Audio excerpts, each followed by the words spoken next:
Welcome to another deep dive, everybody.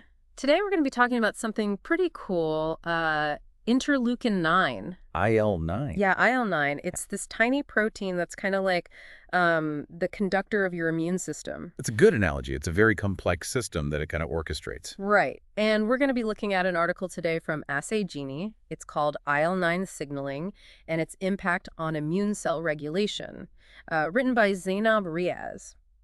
When I started reading this, I was actually surprised by how much this one little protein does in the body. Yeah, it's amazing how much one little protein can actually do. So just starting off, for anyone who maybe needs a little refresher, what exactly is IL-9? So IL-9 is a cytokine. That's a type of signaling protein.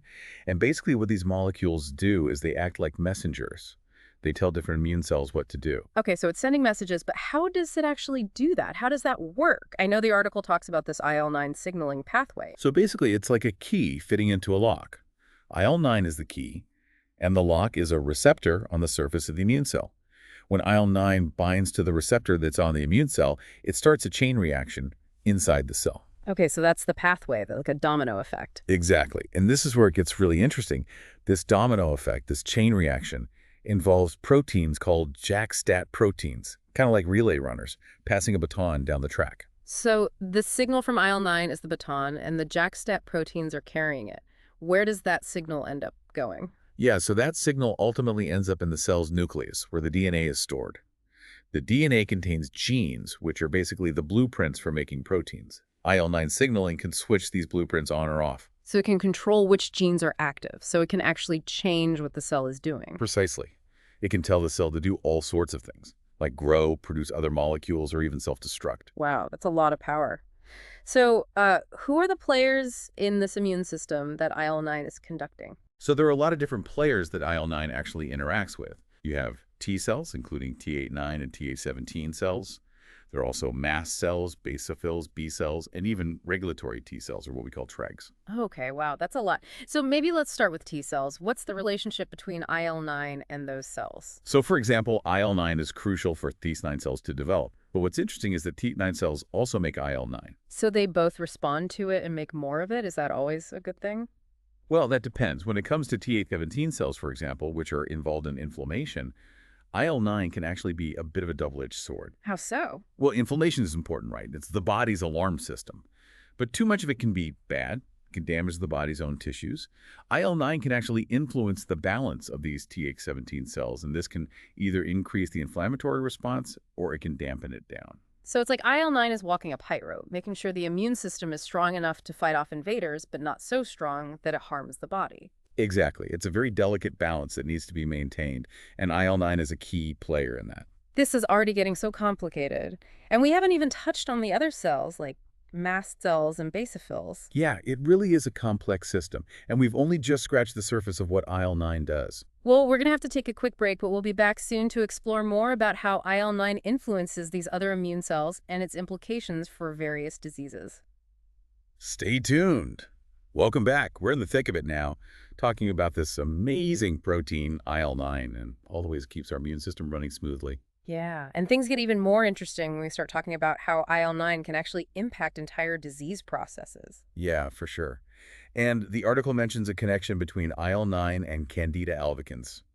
Does it? Fungus, right? What's going on there? Yeah, Candida albicans. It's a fungus that often lives harmlessly in the gut. It's a part of the microbiome. But sometimes it can overgrow, and that can lead to infections, especially when the immune system is weak. I see. And so that's where IL-9 steps in, right? IL-9 can actually influence those mast cells we were talking about earlier. Remember, those cells are in the gut, and they can help to control how much Candida grows. But here's where things get a little tricky.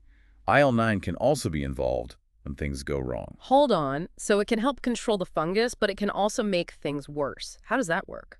It's all about balance, like we were saying before. Too much inflammation can be a bad thing. Remember, IL-9's role in inflammation. Well, if the immune response to Candida gets too strong, it can actually damage the gut. So it's like the immune system is attacking the body instead of the infection. Yeah, exactly. It's like, if a fire alarm went off, but it was so loud that it caused more damage than the fire itself. Wow. So IL-9 can either help or hurt depending on the situation. It really is a delicate balance, and that's why it's so important for researchers to understand these immune pathways. They need to know how to adjust the immune response so it's effective but not harmful. That makes me think about other conditions where the immune system is out of whack, like autoimmune diseases. Does IL-9 play a role there too? Definitely. And this is where those regulatory T cells, the Tregs, are really important. Remember we talked about how IL-9 can actually make them even better at suppressing the immune response. Yeah, it's like giving those peacekeepers extra power to keep things under control. Exactly. And that's why researchers are looking at IL-9 as a potential treatment for autoimmune diseases. So instead of just treating the symptoms, we could maybe use IL-9 to retrain the immune system so it doesn't attack the body. That's the idea. It's still early, but there's a lot of excitement about how IL-9 could be used to treat conditions like multiple sclerosis, rheumatoid arthritis, and inflammatory bowel disease. That would be incredible, wouldn't it? Think of how many people could benefit from something like that. It's amazing that one little protein could hold so much promise. Yeah, it really shows you the power of scientific research and how figuring out these tiny details of how the immune system works can lead to some pretty groundbreaking treatments. I'm really glad we're doing this deep dive. It's helped me see IL-9 in a whole new light. It's so much more than just a messenger molecule. It really is. Yeah. And we've only just begun to scratch the surface. There's still so much we don't know about IL-9 and its potential. Well, we'll have to come back to this another time, but for now, we need to take another quick break. We'll be back soon to wrap up our exploration and talk about the future of IL-9 research. All right, we're back, and we're talking about all the exciting things that researchers are finding out about IL-9. Yeah, there's a lot of potential here, especially when you think about actually using IL-9 to treat diseases. Yeah, exactly. So how are researchers thinking about doing that? What are some of the ways they could use IL-9 as a treatment? One area that's really interesting is cancer immunotherapy. Oh, wow, yeah. Imagine, like, supercharging the immune system Uh-huh. so that it can recognize and destroy those cancer cells even better. So IL-9 could help our bodies fight off cancer more effectively. Yeah, potentially. Yeah. It's all about figuring out how to manipulate the IL-9 pathway, like how to adjust it to get the results we want. And on the flip side, maybe blocking IL-9 could be useful for treating allergies or those autoimmune diseases we were talking about. Oh, interesting. So it's like we can turn the immune response up or down depending on what we need. Yeah, exactly, like a dimmer switch for the immune system. I like that. Yeah. And what are some of the tools that researchers are using to fine-tune that dimmer switch? Well, one thing that's showing a lot of promise is monoclonal antibodies.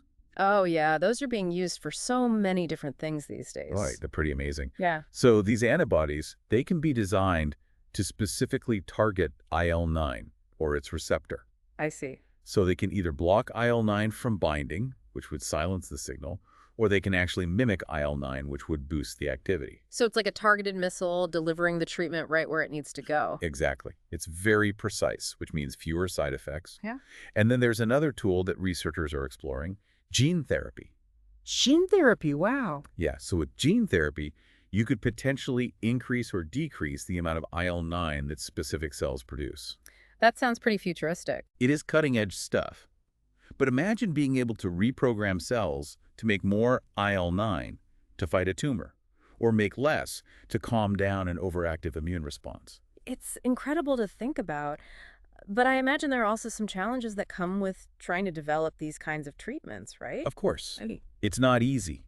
The biggest challenge is probably just the complexity of the IL-9 signaling pathway. Remember how we talked about IL-9 having different effects depending on the situation? Right. So making sure we target it correctly is really important. We don't want to accidentally trigger the wrong immune response or suppress a response that's actually helpful. Yeah, it's like walking a tightrope. Exactly. And of course, safety is always a top priority, like with any new treatment. Clinical trials will be essential to make sure these therapies are safe and effective for patients. It sounds like there's still a lot of work to be done, but the potential benefits are huge. Absolutely. IL-9 has so much potential as a treatment for all sorts of diseases. I'm really excited to see what the future holds for IL-9 research. Yeah, me too. This deep dive has been so interesting. It's amazing to think that this tiny protein could be the key to treating so many diseases. I know, right?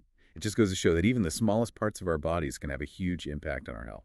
Well, this has been an incredible journey exploring the world of IL-9. We've learned so much about how this protein works, how it affects our immune system, and how it might be used to treat a wide range of diseases. Yeah, and we've only just scratched the surface. There's still so much more to discover. Thank you for joining us on this deep dive into the fascinating world of IL-9. We hope you've enjoyed it and learned something new along the way. Until next time, keep exploring and keep those brains buzzing.